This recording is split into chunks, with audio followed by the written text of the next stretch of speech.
ఓడెక్కేదాకా ఓడమల్లన్న, ఓడ దిగాక బోడి మల్లన్న అన్నారంట. ఇది పెద్దలు చెప్పిన సామెత. ఈ సామెత పొలిటికల్ లీడర్స్ని చూసినప్పుడు 100% ఫ్యాక్ట్ అనిపిస్తుంది. ఎందుకంటే వీరు మాటలు అలా ఉంటాయి. అధికారంలో ఉన్నప్పుడు ఒక మాట మాట్లాడతారు, పోయినప్పుడు మరో మాట మాట్లాడతారు. అవసరమైనప్పుడు ఒక మాట ఉంటుంది, అవసరం లేనప్పుడు మరో మాట ఉంటుంది. నమ్మడం లేదా? ఒక చిన్న ఎగ్జాంపుల్ చూడండి. ఈవీఎంల్లో ఏదో జరిగిపోతూ ఉంది అంటారు, గగ్గోలు పెడతా ఉన్నారు అని చెప్పి మీరు అంటా ఉన్నారు. దాని మీద స్పందించండి అని చెప్పి నన్ను అడుగుతూ ఉన్నారు.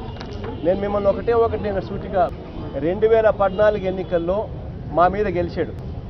మరి అప్పుడు ఈవీఎంలతోనే గెలిచాడు కదా. మరి అప్పుడు ఈవీఎంలు ట్యాంపరింగ్ జరిగాయనే అనుకోవాలన్నా? మరి ఆయన ట్యాంపర్ చేసే గెలిచాడని చెప్పి నేను అనుకోవచ్చు కదా. వైసీపీ అధినేత ఓ సందర్భంలో మాట్లాడిన మాట ఇది. ఏదో తెలిసి తెలియక ఓసారి మాట్లాడారు, ఏముందిలే అంటారా? అయితే ఇది కూడా వినండి. పోలింగ్ ఆఫీసర్లకు ఇచ్చిన తర్వాతనే పోలింగ్ మొదలైంది.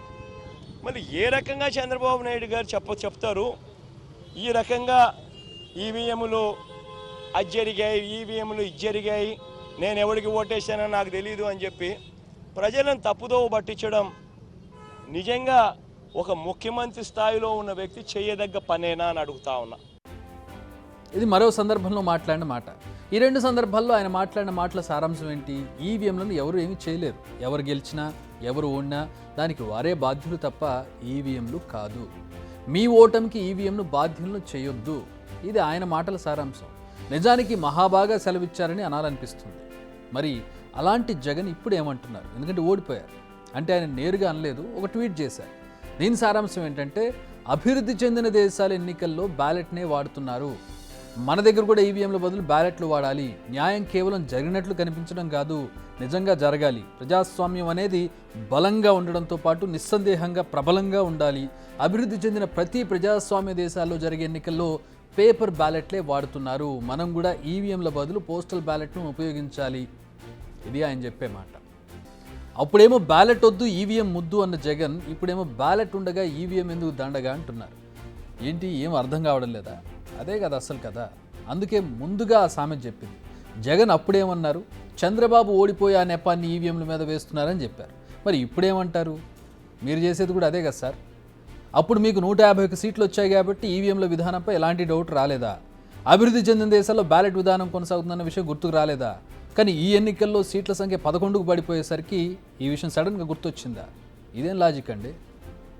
నిజానికి రాజకీయ నాయకులేంటో, వీరి ఆలోచన పద్ధతి ఏంటో, ఏం మాట్లాడతారో, ఎందుకు మాట్లాడతారో అందులో ఒక అర్థం పర్థం ఉంటుందో లేదో కూడా చూసుకోవాలనిపిస్తుంది. మరి లేకపోతే ఏంటిది?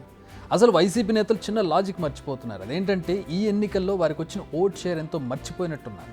వైసీపీకి ఈ ఎన్నికల్లో 39.37% ఓట్లు వచ్చాయి. మరి ఈవీఎంలు ట్యాంపర్ అయితే ఇంత ఓటింగ్ శాతం ఎలా వచ్చింది?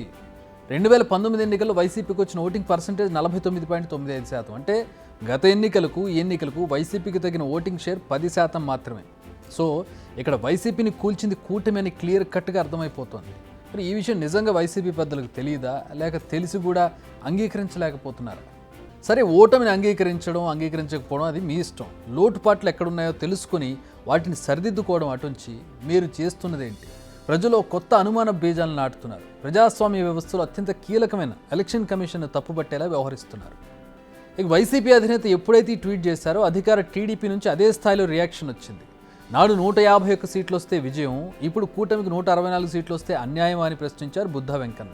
అంతేకాదు, ఆయన ఓ సవాల్ కూడా విసిరారు. జగన్ పులివెందుల్లో రాజీనామా చేస్తే అప్పుడు బ్యాలెట్ పేపర్ విధానంలో ఎన్నిక పెట్టాలని ఈసీని కోరదామన్నారు. మొన్నటి ఎన్నికల్లో వచ్చిన మెజారిటీ కూడా వస్తుందో రాదో చూసుకుందామన్నారు. జగన్ ఇంకా షాక్ నుంచి తేరుకోలేదని, ఏపీ ఎలాన్ మస్క్లా జగన్ మాట్లాడుతున్నారంటూ ఎమ్మెల్యే సోమిరెడ్డి చంద్రమోహన్ రెడ్డి కౌంటర్ వేశారు. ఇక ఎంపీ కేసీఆర్ చిన్న ఏమన్నారో మీరే వినండి.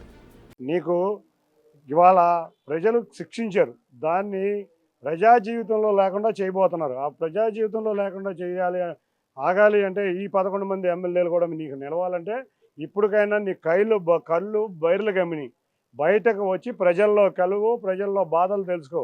నీకు అప్పుడు అర్థమవుతుంది ఇది ఈవీఎంల సృష్టి. ఆ రోజు నీకు ఈవీఎంలు బ్రహ్మాండంగా పనిచేసి న్యాయం వైపు ప్రజలు నిలబడ్డారు, వాళ్ళేమో అన్యాయం వైపు నిలబడ్డారా? ఏం మాట్లాడుతున్నావు? చోటామోటా లీడర్లు ఎప్పుడేం మాట్లాడుతున్నారనే విషయాన్ని ప్రతి ఒక్కరూ అబ్జర్వ్ చేస్తున్నారు. మరి ఓ పార్టీ అధినేత అయ్యుండి కాస్త ఆచితూచి మాట్లాడకపోతే రియాక్షన్ ఇలానే ఉంటుంది. ఇప్పటికైనా వైసీపీ నేతలు తమ ఓటమికి సంబంధించి అసలైన కారణాలను విశ్లేషించుకొని వాటికి తగ్గట్టుగా పద్ధతులు మార్చుకుంటే నెక్స్ట్ ఎన్నికల్లో ఛాన్స్ ఉంటుంది. లేదు మేము ఈవీఎంలను తప్పుపడతాం లేకపోతే ప్రజలను తప్పుపడతాం అంటే ఫలితాలు మరోలా ఉంటాయి.